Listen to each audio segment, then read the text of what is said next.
Bonsoir tout le monde, ici Monsieur Cacahuète et Ta fiancée mon épouse. Zou.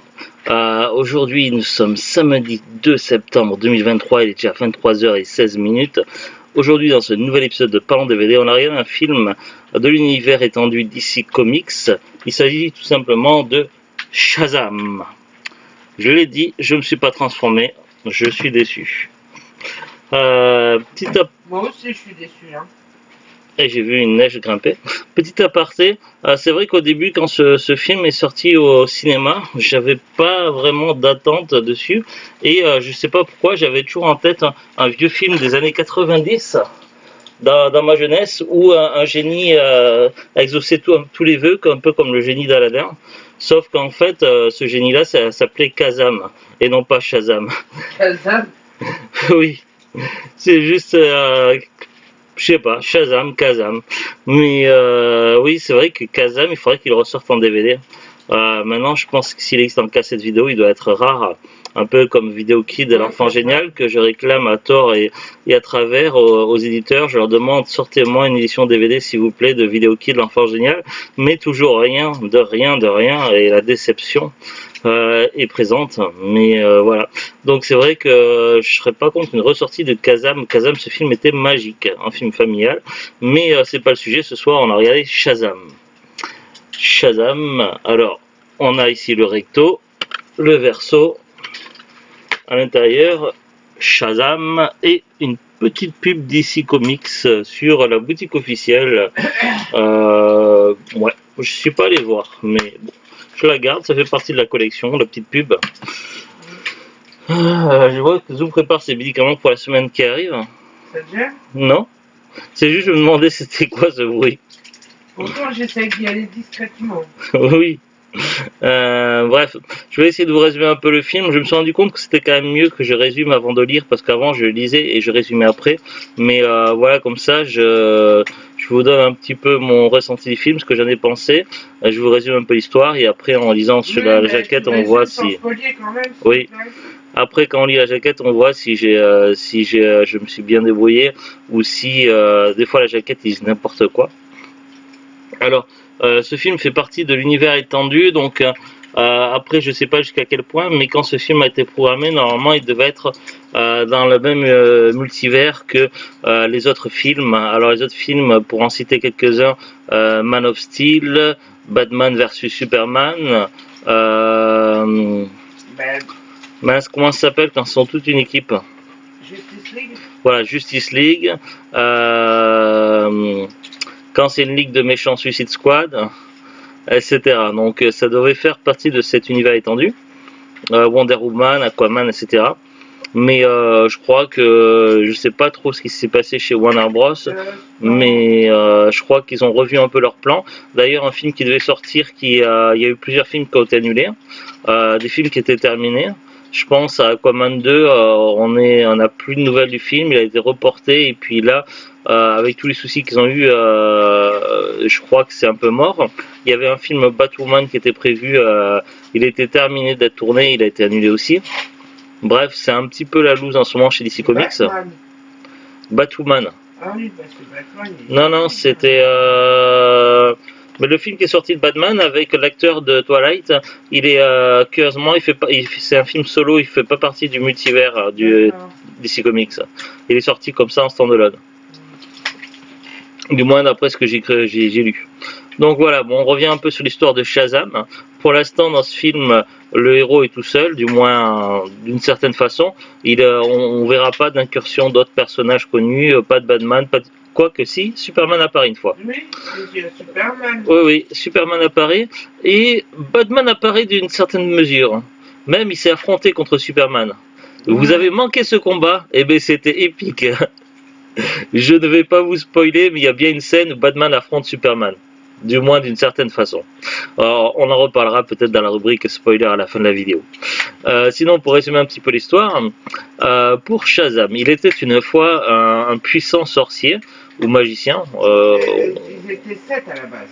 Oui, mais au début du film, il était plus qu'un. Oui. Mais moi je parle, oui, à l'origine, mais si je veux remonter à l'origine, j'ai pas lu les BD, donc il devait y avoir sept héros, sept grands magiciens sorciers tout puissants, et qui veillaient certainement à protéger le monde ou les mondes. Les 7 péchés capitaux. Et évidemment, ils surveillaient les 7 péchés capitaux qui étaient faits prisonniers. Mais ces temps sont révolus et du coup des puissants sorciers il n'en reste plus qu'un. Ce puissant sorcier est vieux et affaibli, il cherche une relève. Du coup la première partie du film, les premières scènes, oui, mais la relève quoi, c'est un champion, c'est pareil.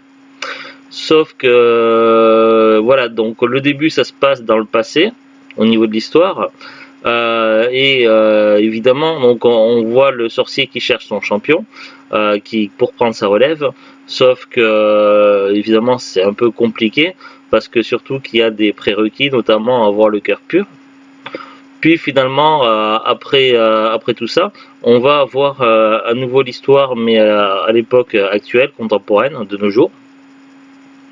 Et là finalement, le sorcier, toujours très affaibli, va jeter son dévolu sur un jeune garçon qui a perdu malencontreusement sa mère. Sa mère n'est pas décédée, elle a simplement disparu. Du coup, ce jeune garçon erre de foyer en foyer. Il recherche désespérément sa mère et il va se retrouver malgré lui élu et il va récupérer les pouvoirs de Shazam et du coup il va pouvoir alterner entre son apparence normale d'un garçon de 15 ans et son apparence de super-héros musclé et super baraqué, Shazam. Shazam a différents pouvoirs que l'on verra tout au long du film. Au niveau des pouvoirs, il y a la super force, il y a l'électricité, il y a voler, mais je crois que c'est tout. Mais du coup, pour savoir quels sont ses pouvoirs avec avec son ami, parce que notre orphelin va se faire des amis dans sa famille d'accueil et il va être très proche d'un des enfants de son âge qui est avec lui ensemble ils vont chercher à découvrir quels sont les pouvoirs, quels sont ses pouvoirs et savoir comment il va devoir intervenir tout au long de sa vie héroïque pour sauver des gens, un petit peu comme le ferait Spider-Man. Par exemple, lorsqu'un bus tombe d'une autoroute ou lorsqu'il arrive des catastrophes. Donc il va apprendre à se servir de ses pouvoirs pour le bien et il va être confronté à un ennemi maléfique, un très puissant sorcier qui en a directement après lui. Grosso modo c'est ça l'histoire. Je ne vais pas en dire plus pour ne pas spoiler. Maintenant, je vais vous dire ce que je n'ai pensé du film. J'avais pratiquement pas d'attente. J'avais vu la bande-annonce et je m'étais dit que le film serait sympa. Mais c'est vrai que j'avais plus d'attente sur du Wonder Woman, Batman, Superman que Shazam, surtout que je connaissais pas Shazam. J'avais jamais lu les BD de Shazam. Du coup, c'est vrai que j'étais un petit peu sans vraiment d'attente, sans plus que ça. Mais bon, comme je collectionne tous les films de super-héros, il me fallait Shazam pour la collection. Et finalement, je suis agréablement surpris. J'ai pas vu le temps passer. Je me suis régalé. Donc, un film très très sympa. Si on devait classer le film, il n'y a rien de vraiment choquant ou gênant. Donc, je pense que c'est un film qui peut être vu en famille. Voilà, c'est un film de super-héros assez classique.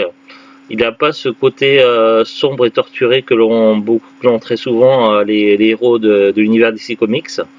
On est plus proche d'un super-héros, un peu un mix entre univers coloré Marvel et univers DC Comics. Mais ça passe bien. Et franchement, c'est très sympa. Et puis la petite surprise à la fin où il reçoit de l'aide pour combattre les méchants. Je trouve. Alors nous, on l'a vu doublé en français. Le doublage français était de qualité, les effets spéciaux au jeu d'acteur étaient bons, rien à redire là-dessus. Je trouve que le film dans l'ensemble était de forte qualité, de bonne qualité. Il y a rien à redire, hein, franchement aucun regret, rien de non. Franchement, le premier film, du coup, parce qu'il y a eu une suite, ce premier film-là pris le temps pour que le héros découvre son identité et apprivoise ses pouvoirs. Je suppose que le second film va nous faire vous montrer d'autres choses. Je n'ai pas encore vu la bande-annonce. C'est vrai que les bandes-annonces maintenant de nos jours montrent trop de choses, donc j'ai pas voulu regarder la bande-annonce de Shazam 2 pour pas me spoiler trop de choses. Mais voilà, du coup, maintenant que j'ai bien aimé ce premier film Shazam, j'ai hâte d'acheter le DVD de Shazam 2. Alors le DVD est déjà sorti, mais les prix pour le moment ne sont pas encore les prix que je recherche. Quand j'achète un DVD, généralement, j'attends quelques mois que les prix baissent un peu. C'est pour ça qu'il me manque encore un seul film dans la phase précédente Marvel, Wakanda Forever, parce qu'il est encore à 19,99€ sur Amazon.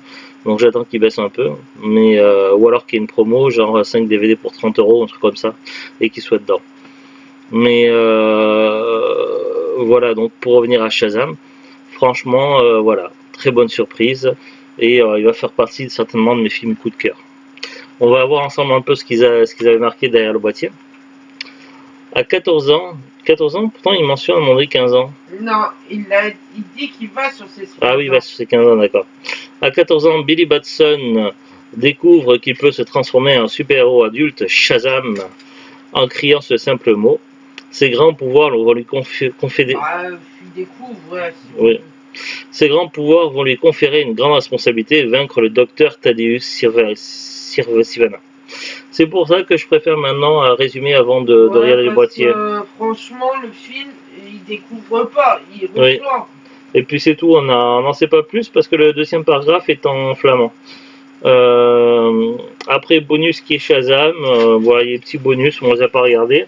Prévoir 126 minutes, donc 2 heures. Toi qui trouves que les films de 2 heures sont longs. Non, là je t'ai dit. Oui, non, mais habituellement. Oui. Là, t'as pas vu le temps passer. Je te l'ai dit. Oui.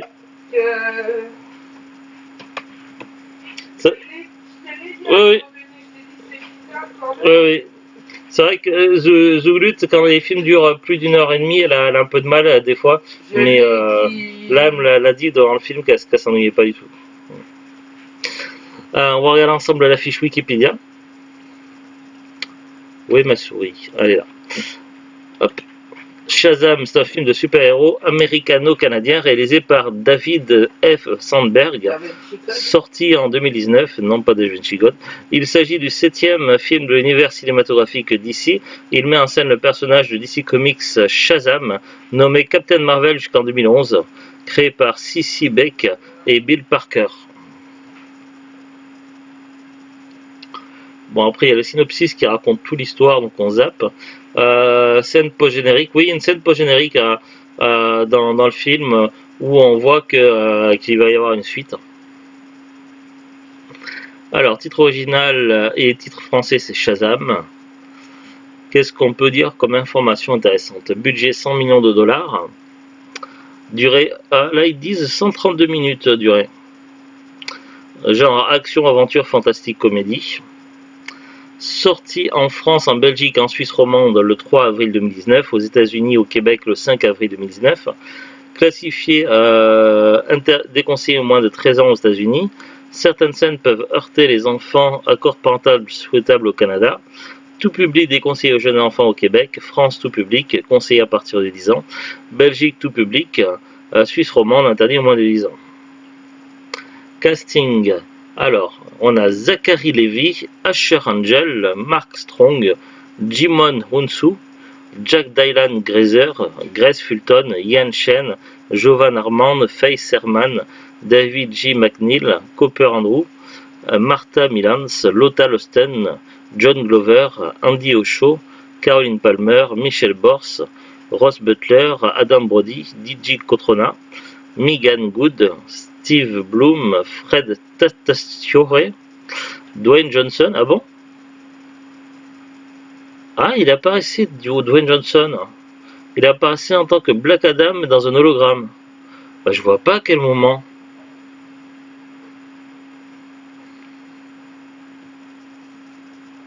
Alors ça. T'avais vu dans le film Dwayne Johnson? Non. Apparemment, il apparaissait en tant qu'en hologramme, en tant que Black Adam. Bon, après. C'est peut-être la fois que tu Non, Black Adam, c'est un super-héros gentil. Hein? C'est un autre super-héros qui est dans le camp des gentils, Black Adam. Adam? Black Adam. Black Adam? Oui, on l'a en DVD d'ailleurs. Mais il n'y a pas de super-héros dans le truc, peut-être sur le. Mais ils disent en tant qu'hologramme, peut-être qu'il était dans la grotte, je sais pas. Ouais, enfin, non. Bizarre. On va voir le reste des infos.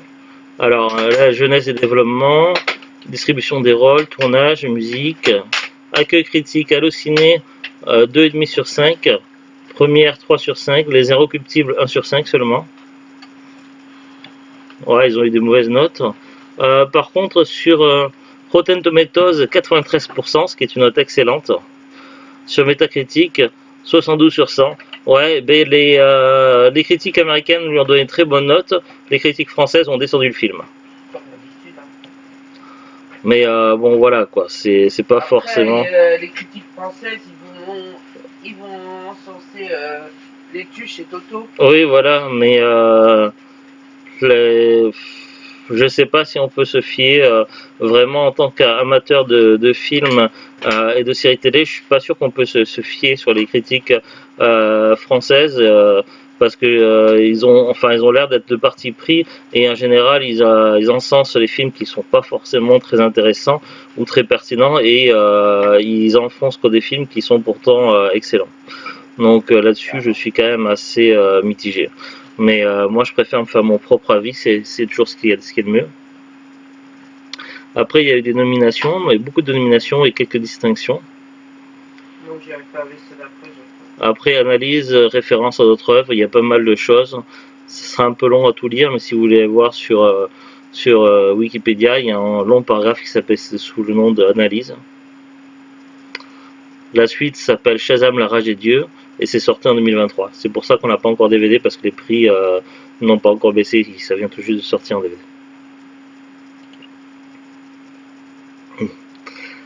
Me revoilà, j'étais en train de lire des informations sur Wikipédia. Petite scène spoiler, donc voilà, si vous ne voulez pas vous faire spoiler, je vous invite à quitter la vidéo dès à présent. Si vous êtes Moi, encore... j'ai pas envie de faire spoiler, mais je peux pas quitter la vidéo. Ah oui. Si vous êtes encore là, c'est que c'est pas grave. Quand je disais qu'il y avait Batman et Superman qui s'affrontaient dans le film, en fait, c'était sous forme de jouet. Il y avait un enfant qui jouait avec une figurine de Batman et une figurine de Superman, et il les faisait se les affronter. C'était un petit clin d'œil au film Batman vs Superman, certainement. J'ai trouvé ça super cool. Et puis il y a aussi la petite apparition de Superman. Ils ont masqué la tête parce que voilà, il y avait peut-être un changement d'acteur ou quoi. Enfin, je sais pas pour quelle raison ils ont masqué la tête, mais on voyait bien la partie du corps de Superman avec son costume et tout. On voyait bien que. Il était en train de faire The Witcher, donc il a pas pu. Mais oui, on voyait bien qu'à un moment donné, quand quand Shazam est arrivé pour aider son ami au réfectoire, il est carrément venu avec Superman. Et ça, c'était cool. Allez, à très bientôt tout le monde. Bonne continuation de week-end. Salut, salut. Au revoir. Tu dis quelque chose, Neige? Allez. Elle a dit au revoir aussi. Tu clôtures la vidéo, Neige? Tu fais quoi? Non, non, tu fais pas l'ordinateur.